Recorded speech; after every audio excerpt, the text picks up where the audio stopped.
नमस्कार, top 10 news में आपका स्वागत है। मैं हूं राम सकल यादव। आइए दिखाते हैं आपको आज की छोटी बड़ी खबरें।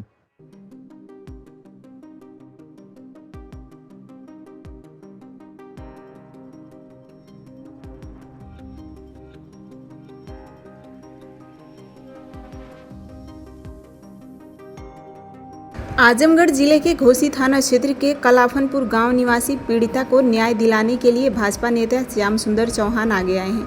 मंगलवार को शहर से सटे शेखपुरा गांव निवासी अपने आवास पर प्रेस वार्ता कर भाजपा नेता ने पीड़िता को न्याय दिलाने का भरोसा दिया।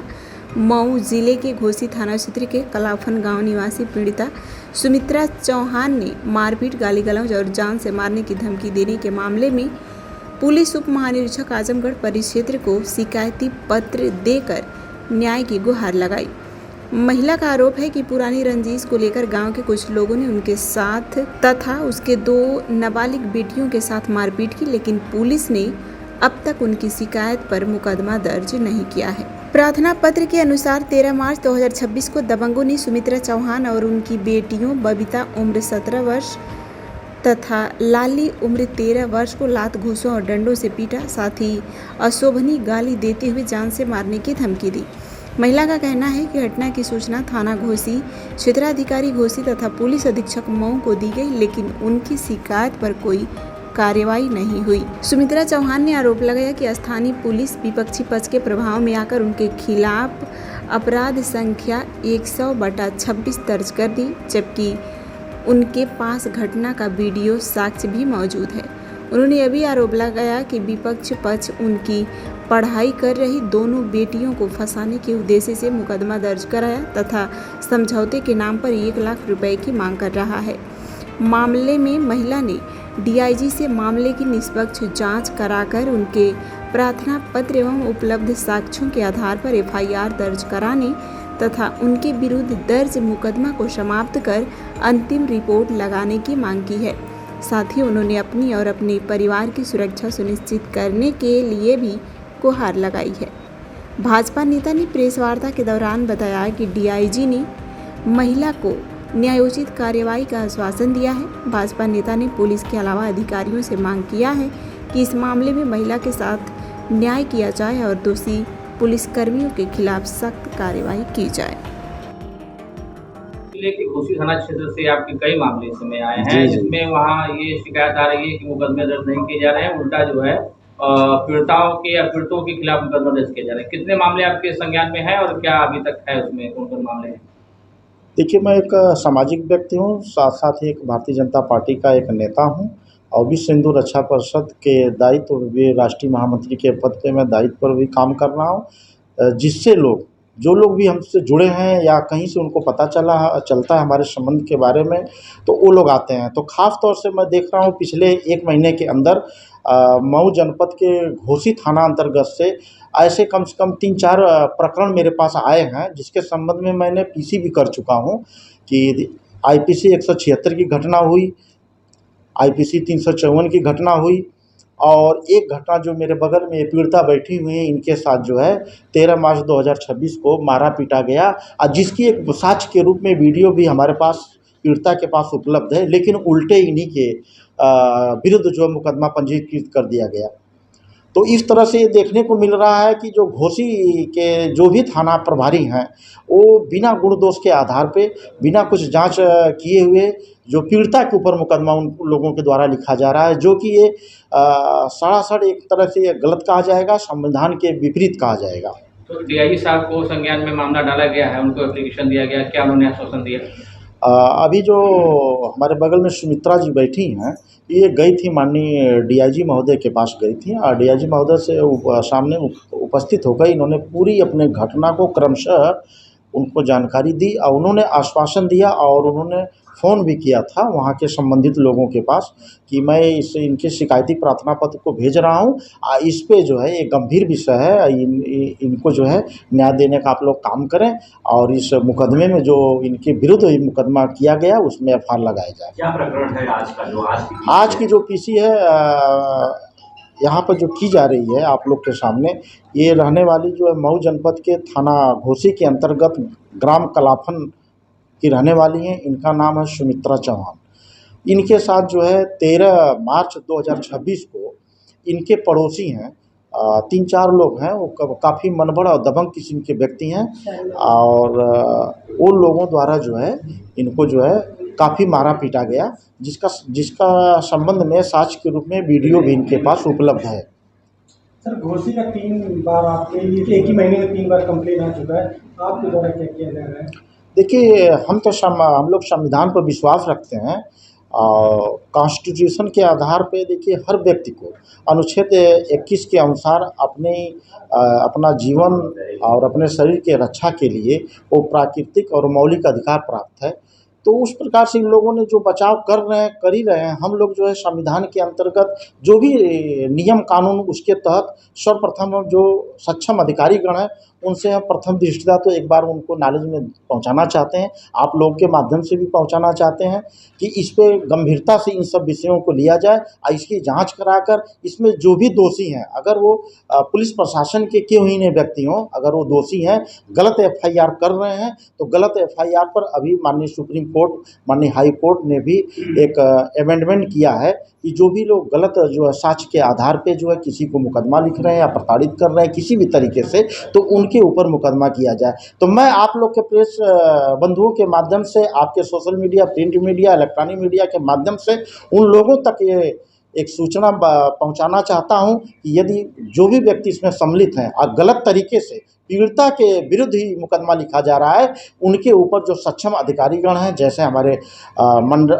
मंडल के जो हमारे आजमगढ़ के जो डीआईजी हैं, आजमगढ़ परिक्षेत्र आजमगढ़ के, उनसे भी मेरा विनम्र निवेदन है और एक अनुरोध है कि इस प्रकार के जो भी उनके सर्किल में कोई भी घटना की जा रही है, अगर पीड़िता के ऊपर उल्टे मुकदमा लिखी जा रही है तो ऐसे प्रकरण को गंभीरता से लेते हुए उस पर जांच कराकर और उनके ऊपर विशेष कार्रवाई करनी चाहिए। थाना प्रभारी को लेकर के बड़ा चर्चा है कि आखिर थाना प्रभारी थाने पे ऐसे बैठे हुए हैं, तो उनको लेकर के क्या है, किस तरीके से लंबे समय से थाने पर बने भी हुए हैं और सवाल भी खड़े हो रहे हैं, क्या मानते हैं? देखिए, इस तरह का तो जो आपने अभी प्रश्न हमसे पूछा है, ये तो जिले के कप्तान महोदय एक अपने लॉ एंड ऑर्डर के सुपरविजन अथॉरिटी के प्रमुख होते हैं, उनको ये देखना चाहिए कि किस थाने में कहाँ लापरवाही हो रही है, कहाँ अच्छाई हो रही है, उसका मूल्यांकन उनको स्वयं करना चाहिए। मूल्यांकन करने के अनुसार ही उनको दायित्व देना चाहिए, जो मेरे समझ से है। नेताजी, बीजेपी की सरकार है और कहीं ये लगता है कहीं न कहीं कि क्या पुलिस को ज़्यादा छूट दे रखी सरकार ने? देखिए, जो हमारा ये देश चल रहा है संविधान के अनुसार चल रहा है। संविधान में रहते हुए जो भी व्यक्ति काम करता है वही उसी को एक तरह से सत्य माना जाता है। लेकिन यहाँ कुछ ऐसे पुलिस के कर्मचारी अधिकारीगण हैं जो देखने को मिल रहा है, जैसे कि अभी उदाहरण के तौर पे घोसी थाना अंतर के गत यही मिल रहा है कि वो संविधान को दरकिनार करके किसी के प्रभाव में आके पीड़िता के पक्ष में मुकदमा न दायर करके वो विपक्षी के तरफ से जो है मुकदमा दायर किया जा रहा है। को दरकिनार कर रहे हैं या फिर सरकार को? तो देखिए, जो देश चल रहा है संविधान पे चलता है, न कि किसी के प्रभाव से। तो साफ जाहिर हो रहा है कि वो संविधान को ताक पे रख के वो काम कर रहे हैं, जिससे भारतीय जनता पार्टी की जो छवि जो है कुछ अधिकारी हैं, कर्मचारी हैं, खराब करने की कोशिश कर रहे हैं। अच्छा, क्या है, 2 मामले और बैठे हुए, 2 लोग और बैठे हुए हैं, उनका क्या मामला? देखिए, अभी एक तीसरा प्रकरण अभी मेरे पास अभी तत्काल आया है। ये हमारे बगल में बैठे हुए हैं और ये उसी थाना अंतर्गत के लखनी मुबारकपुर एक गांव पड़ता है, वहाँ के आप रहने वाले हैं। इनके साथ भी जो संबंधित इनका जो न्यायालय है, एसडीएम महोदय द्वारा साफ शब्दों में लिखा गया है कि इनके ज़मीन पे न्यायालय में मुकदमा विचाराधीन है, तब तक इसमें इनका विपक्षी कोई कार्य न करे, ये वहाँ के थाना प्रभारी एसएचओ महोदय को निर्देशित किया गया। उसके बावजूद भी उस मुकदमे का हवाला है, फिर भी जो है लॉ एंड ऑर्डर जो वहाँ संभाल रहे हैं थाना प्रभारियों द्वारा, इनके ऊपर कोई जो है इनके विपक्षी के ऊपर कार्रवाई नहीं की जा रही है। महोदय ने जो पीड़िता हमारे पास आई थी, तो उन्होंने आश्वस्त किया है कि हम जाँच करा रहे हैं और जाँच चल रही है।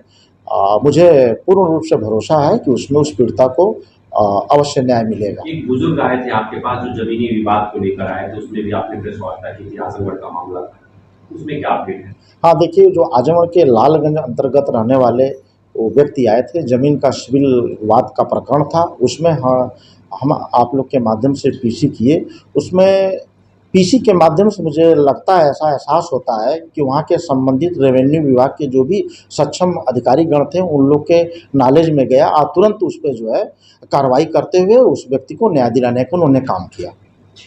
कहाँ की रहने वाली आप? कलाफन उनकी रहने वाली हूँ सर। क्या मामला है आप डीआईजी साहब? मामला यही है, पुरानी विवाद को लेकर मैं जा रही थी बलुआ पोखरा की बाजारे कोटा पे की राशन पिसाने के लिए, तो वो रास्ता में अपने दरवाजे पर पाई, हम लोग को घेर के लातन मुकन घुसन से बुरी तरह से लोग मारे। हेमंती उसके पति का नाम है श्री, उसके बेटे का नाम है मुकेश शर्मा, राकेश शर्मा और गीता, उसके पति का नाम है दिनेश शर्मा। एक तूफानी की लड़की है, वही पकड़ कर मरवाई है हम लोग को। किस चीज का विवाद था आप लोग? नाली रोड का विवाद था, वही सड़क पर उसके द्वारे रोड है, नाली है, इसी विवाद को पुराने रंजित को लेकर हम लोग को मारी पीटी बुरी तरह से। और उसके बाद साल भर से 1.5 साल से विवाद चल रहा था। कोई कार्रवाई नहीं किया, पुलिस थाना में घोसी गई, महू गई, कोई मेरा नहीं सुना। हमारे पास वीडियो भी है। वीडियो दिखाने पे क्या बोल रहे हैं अधिकारी? कुछ नहीं कर रहे हैं, वो तो मेरा सुनवाई भी नहीं ले रहे हैं, डांट कर मुझे बोलते हैं, कुछ भी नहीं सुनवाई ले रहे थे। क्या चाहती हैं आप? यही चाहती हूँ कि जिस तरह वो मुझको किए हैं उसी तरह मुझको न्याय दिलाएं। क्या सुलह करने का दबाव भी बना रहे हैं? सुलह करने के दबाव यही बना रहे हैं कि 1 लाख रुपया तुम दोगी तो तुम्हारे बेटी लोग का तुम्हारा जान बचेगा। कितने लोगों और बार वो मारने की धमकी हम लोग को दे रहे हैं। वो मारे भी हैं आपको और मुकदमा? हाँ, और मुकदमा भी दर्ज करा दिए हैं, बार हम लोग को मारने की धमकी दे रहे हैं। कितने लोगों के खिलाफ मुकदमा दर्ज कराए हैं आपने? हमारे 2 बेटियां हैं, हम हैं, एक उसका पड़ोसी है। सर्वोदय पब्लिक स्कूल आजमगढ़ में आपका स्वागत है, जहां हर दिन एक नई शुरुआत होती है।